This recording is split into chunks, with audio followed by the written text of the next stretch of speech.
Tension is rising across the Caribbean basin, and a new strategic line seems to be taking shape between global powers. Russia has openly stated that it is ready to help Venezuela, including military support if required.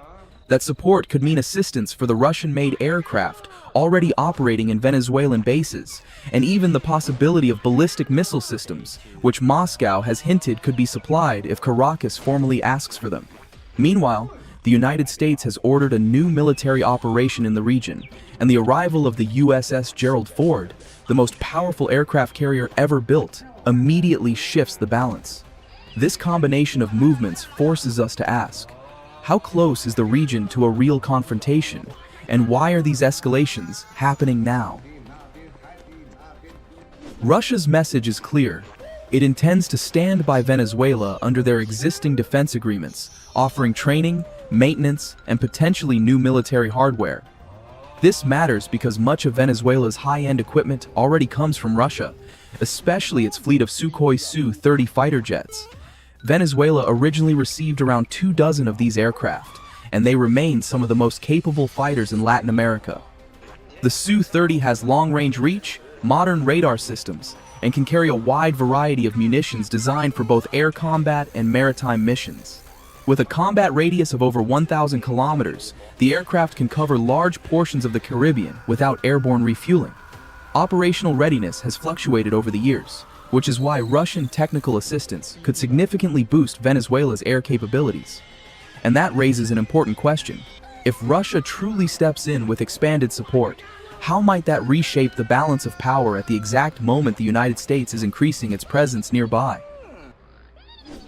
While Russia signals readiness, the United States has launched a new regional operation that strengthens its military footprint across the Caribbean. This deployment involves air, sea, and special-purpose units, supported by advanced surveillance platforms. But the key symbol of this operation is the arrival of the Gerald Ford, a ship whose presence alone can shift diplomatic and military calculus across an entire region. The Gerald Ford is more than an aircraft carrier. It is the centerpiece of modern U.S. naval power. It carries a full air wing of F-18 Super Hornets, Growler electronic warfare aircraft, advanced Hawkeye early warning planes, and a wide range of helicopters used for transport, boarding missions, and search operations. What sets the Ford apart is its ability to launch more aircraft faster and with greater efficiency than any carrier before it. It is essentially a floating airport combined with a command center capable of projecting force across an enormous region. Sending the Ford is not a symbolic gesture. It represents full readiness for scenarios that range from simple deterrence to large-scale operations. So the question naturally emerges, is this deployment meant to pressure, to prepare, or to position forces for something more serious? Deploying an asset like the Gerald Ford requires coordination across multiple command structures and involves an entire network of escort ships and logistical support vessels. This means the operation is deliberate, not improvised.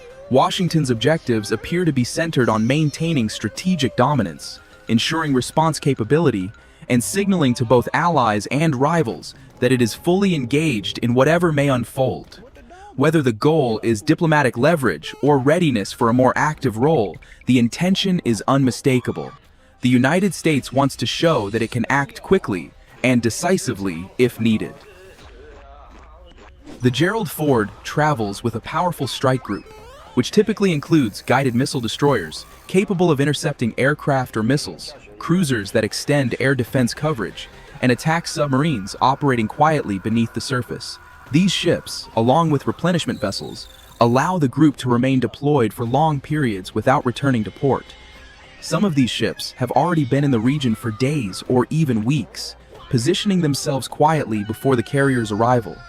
Each vessel plays a specific and essential role, and together they create one of the most formidable naval formations in the world. Analysts have described the situation as putting the U.S. administration on a kind of countdown. With forces already positioned and the world watching, Washington now faces what some call a binary choice. Either demonstrate action if the situation escalates, or withdraw at the risk of being interpreted as stepping back from a region it has historically dominated. This pressure creates a strategic environment where time becomes a factor. The longer the forces remain in place, the more the international community wonders whether something more decisive is coming. Recent U.S. training exercises involving amphibious assault ships, air-cushioned landing craft, and marine aviation units provide additional context. These drills practiced coordinated landings, rapid troop movement, helicopter-borne insertion, and the use of attack helicopters like the Viper. Such exercises often reflect the type of operations a force wants to be ready for. When amphibious units conduct these maneuvers right before a major carrier arrives in the region, analysts naturally examine whether this is simply routine readiness or preparation for a scenario that requires rapid coastal access and mobility. If Washington ever chose direct intervention, the Gerald Ford's Air Wing would provide immediate air superiority, long-range surveillance, and precision strike capabilities, while amphibious forces could support ground elements in coastal areas. But such an operation would come with significant political and diplomatic consequences, especially considering Russia's open willingness to support Venezuela. This leads to a difficult question. How would the United States respond if Russia began delivering new systems while an American carrier group was operating nearby? And in return, how might Russia react if the U.S. decided to escalate its own presence even further? The answers to these questions will shape the next phase of this unfolding situation. We are watching a rare moment. Russian support becoming more explicit, U.S. military presence expanding rapidly, and regional forces monitoring every move. The Caribbean has not seen a strategic scenario like this in many years, and the balance is delicate. So we're left with the central question.